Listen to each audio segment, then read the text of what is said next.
మీ పరిస్థితి ఎలా ఉందో నాకైతే తెలియదు గానీ, నిన్న అనే రోజు నాకైతే భలే భారంగా గడిచిందబ్బా!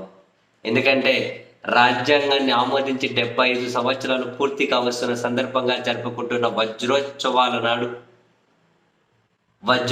నాడు బాబోయ్! పత్రికలు చూసినా, టీవీలు ఆన్ చేసినా, వార్తలు చూసినా ఆ రాజ్యాంగం గురించి, రాజ్యాంగం గొప్పతనం గురించి, స్వేచ్ఛ గురించి, సౌభ్రాతృత్వం గురించి, సమానత్వం గురించి, భావ వ్యక్తీకరణ గురించి, భావ ప్రకటన గురించి, న్యాయం గురించి, సామ్యవాదం గురించి అరెరెరెరెరెరే! హ! నాయకులు అనబడే వాళ్ళు పాఠాలు చెబుతూ ఉంటే, నీతులు బోధిస్తూ ఉంటే, మీకెలా ఉందో గానీ మాస్టరు, నాకైతే చాలా సీరియస్‌లీ నాకైతే చాలా భారంగా గడిచింది. హ! యహ్ యహ్ సినిమాలలో చూశాం గానీ, నటించే వాళ్ళను మరి నిజ జీవితంలో వీళ్ళ నటన ముందు సినిమా వాళ్ళ నటన ఒక లెక్కనా అని చెప్పి. ఏ ఒక్క రాజకీయ పార్టీ అయినా, ఏ ఒక్క నాయకుడైనా రాజ్యాంగ స్ఫూర్తిని సంరక్షించుకుంటూ పాలన చేసేవాళ్ళు, పార్టీలు నడుపుతున్న వాళ్ళు ఉన్నారా? కనిపిస్తారా? అలాంటి వాళ్ళకి కనీసం పట్టమని 10 ఓట్లేసే జనం కూడా లేదు. అది వేరే విషయం అనుకోండి. ఎవరైనా ఒకరైనా ఉన్నారా? గల్లీ స్థాయి నుంచి ఢిల్లీ స్థాయి వరకు నిన్న నాయకులందరూ లెక్చర్లు ఇంత పొడుగున దంచేస్తూ ఉంటే హ, ఏం కర్మ వచ్చి పడిందిరా బాబు నాకు ఇలాంటి వాళ్ళవన్నీ వినాల్సి వస్తుంది, చూడాల్సి వచ్చిందని చెప్పి అనిపించింది. నిజం, ముమ్మాటికే నిజం. అసలు రాజ్యాంగం బోధించిండేదేంటి? ప్రస్తుత పాలకులు పాటిస్తున్నదేంటి? భావ ప్రకటన స్వేచ్ఛను గౌరవిస్తున్నది ఎవరు? పౌరు పౌరుల హక్కులను పౌరుల హక్కులను కాపాడాలని అనుకుంటున్నది ఎవరు? రాజ్యాంగం అంటేనే ప్రజాస్వామ్యం బలంగా ఉండాలి, భావ ప్రకటన స్వేచ్ఛ బలంగా ఉండాలి. ప్రజాస్వామ్యం భావ ప్రకటన స్వేచ్ఛను పటిష్టం చేయడం కోసం, అరే పటిష్టం కదా పక్కన పెట్టండి. మహానుభావుడు తన మేధస్సునంతా ఉపయోగించి, తన సమయాన్నంతా వెచ్చించి రాజ్యాంగాన్ని రాసిన అంబేద్కర్ గారు అన్న మాటలు ఒక్కసారి గుర్తు తెచ్చుకోండి. దాన్ని పటిష్టంగా కాపాడే కథ పక్కన పెట్టండి, పటిష్టంగా ముందుకు తీసుకెళ్లే కథ పక్కన పెట్టండి. మహానుభావుడు అంబేద్కర్ గారు అన్న మాటలు గుర్తున్నాయా? ఎంతో కష్టపడి పౌరులకు ఈ హక్కులను, ఈ స్వేచ్ఛను, ఈ రాజ్యాంగాన్ని అందిస్తూ ఉన్నాం భావితరాలకు. వీలైతే దీన్ని మరింత పటిష్టంగా ముందుకు తీసుకెళ్ళండి. చేత కాకపోతే ఎక్కడ ఉంటే అక్కడే వదిలేయండి, కానీ వెనక్కి మాత్రం లాగకండి అని చెప్పి అంబేద్కర్ గారు ఎప్పుడో చెబితే, వెనక్కి లాగడం కాదు, ఏమంటారు, ప్రజాస్వామ్యము, భావ ప్రకటన స్వేచ్ఛ, రాజ్యాంగ స్ఫూర్తి బోళ్ళబడి మొత్తం గీసకపోతూ ఉన్నా కూడా కాళ్ళు బట్టి అలా లాగుతూనే ఉన్నారు. మరి కొందరు అతివాదులు అయితే రాజ్యాంగాన్ని పూర్తిగా మార్చేయాలి, రాజ్యాంగం అట్లా రాయాలి, ఇట్లా రాయాలి, కనీసం దాని విలువేంటో కూడా తెలియట్లే. ఇదే రాజ్యాంగమే టీ అమ్ముకునే వాళ్ళను దేశంలో అత్యున్నత స్థానంలో కూర్చోబెట్టిందన్న సంగతి కానీ గుర్తు రావట్లే. అలా కూర్చున్న వాళ్ళకు కూడా రాజ్యాంగ స్ఫూర్తిని సంరక్షించాలి అనే ఆలోచన రావట్లే. మైనారిటీ వ్యతిరేక చట్టాలు, పౌర హక్కులకు వ్యతిరేక చట్టాలు, రైతులకు వ్యతిరేక చట్టాలు, బాబోయ్!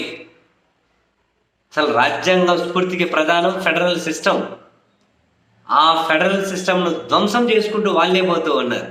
ఏ టీ అమ్ముకునే దగ్గర నుంచి దేశంలో అత్యున్నత స్థానం వరకు వెళ్ళడానికి రాజ్యాంగం అనేది ఉపయోగపడిందో, ఏ రాజ్యాంగం అయితే దారి చూపిందో, ఒక్కసారి అక్కడికి చేరుకున్న తర్వాత ఆ రాజ్యాంగ స్ఫూర్తికి ఇనప కంచెలు వేసేసి, ఇనప డోర్లు వేసేసి ఆ డోర్ను పూర్తిగా మూసేసుకుంటూ ఆ దారిని మూర్చేసుకుంటూ మొత్తం ధ్వంసం అయిపోయింది. ఫెడరల్ సిస్టమ్ ధ్వంసం అయిపోయాయి. పౌరుల హక్కులు ఎక్కడ ఉన్నాయి? రాజ్యాంగ స్ఫూర్తి ఎక్కడ ఉంది? భారతదేశ నిర్మాణానికి మౌలిక సూత్రాలు ఏంటి? మౌలిక నియమం ఏంటి? భిన్న మతాలు, భిన్న సంస్కృతులు, భిన్న జీవన శైలులు ఉన్నటువంటి దేశం ఐక్యతకి దిశగా వెళ్లాల్సిన చోట ఎంత దారుణమైన ద్వేషం, ఎంత దారుణమైన విద్వేషం, జనాల మధ్య, కులాల మధ్య, మతాల మధ్య, వర్గాల మధ్య ఎంత దారుణమైన వైషమ్యాలు కళ్ళ ముందు మణిపూర్ రూపంలో మండుతూ ఉంటే ఏమీ చేయలేక, ఆ మణిపూర్ నుంచి కనుక పాఠాలు నేర్చుకోలేక, మణిపూర్ నుంచి పాఠాలు కూడా నేర్చుకోలేక చేష్టలుడికి చూసుకుంటూ ఉన్నాం. అయినా కూడా అతివాదానికి మద్దతు ఇచ్చుకుంటూ, రాజ్యాంగ స్ఫూర్తికి నీళ్లు వదులుతూ, రాజ్యాంగ స్ఫూర్తికి అసలు దాన్ని మంట గలుపుతూ భావ ప్రకటన స్వేచ్ఛ. సోషల్ మీడియాలో పోస్టులు పెడితే విచ్చలవిడిగా విశృంఖలంగా ఆ అణచివేత ఏంటో, ఆ ఏమంటారు నిర్బంధకాండ ఏంటో, హింసించడం ఏంటో, డైరెక్ట్గా మా మా మా బుక్ ప్రకారం పాలన సాగిస్తామనడం ఏంటో, అసలు ఆ విశృంఖలత్వం ఏంటో మనకు అర్థం కావట్లేదు. ఏ వ్యవస్థ కూడా ఏ వ్యవస్థ కూడా రాజ్యాంగ స్ఫూర్తిని రాజ్యాంగ స్ఫూర్తిని సంరక్షించడం లేదు. రోజు రోజుకు ఆ స్ఫూర్తి బలహీనపడుతూ ఉంది.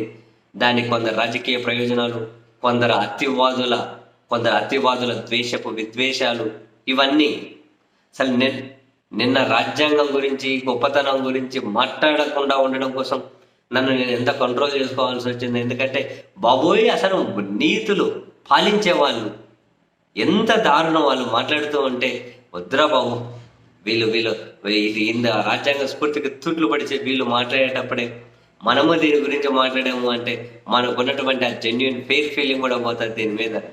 వద్దురా బాబు అనిపించింది. నిజంగానే నిన్నటి రోజు అనేది చాలా భారంగానే గడిచింది.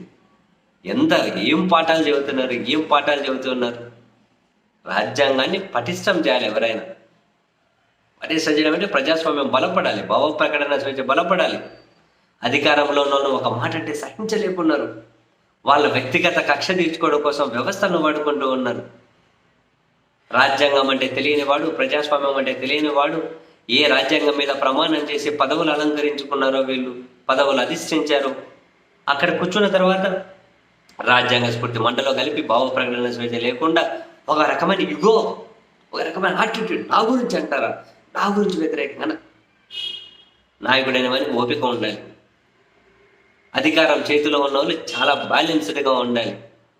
చేతిలో లైసెన్స్డ్ తుపాకీ ఉందని విచలవిడిగా కాల్చుకుంటూ పోతే కుదురుతుందా? అధికారంలో ఉన్న కానీ విచలవిడితనం ప్రదర్శించొద్దు కదా.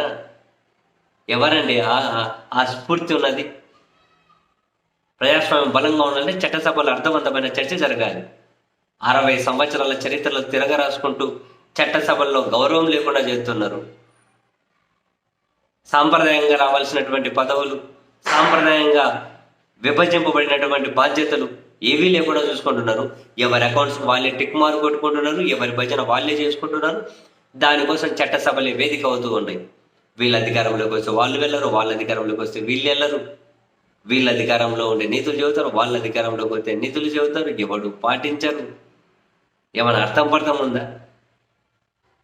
ఏదో కాసింత చెప్పుకోవడం కోసం, డబ్బు కొట్టుకోవడం కోసం వీళ్ళు రాజ్యాంగం అనే దాన్ని ఆ బుక్కులు కొట్టుకొని ఎవరిని మోసం చేద్దామని, మోసపోయే వాళ్ళు ఉన్నారు కాబట్టే మోసం చేసుకుంటూ ఉన్నాం అని చెప్పి అంటారా? మోసపోయే వాళ్ళ సంఖ్య తక్కువేం లేదు, మేము చెప్తే వినే వాళ్ళ సంఖ్య తక్కువేం లేదు. సో మేమేమీ పాటించాల్సిన అవసరం లేదంటారా? పర్వాలేదు, అలాగే ఉండండి. కాలం నాయకులకు కావచ్చు, పాలకులకు కావచ్చు, పత్రికలకు కావచ్చు, టీవీ ఛానల్ కావచ్చు, లేదంటే జనానికి కావచ్చు, ప్రతి ఒక్కరికి, వాళ్ళు కాకుండా వాళ్ళ నెక్స్ట్ తరానికైనా కాలం డెఫినెట్లీ పాఠాలు నేర్పించే తీరుతుంది.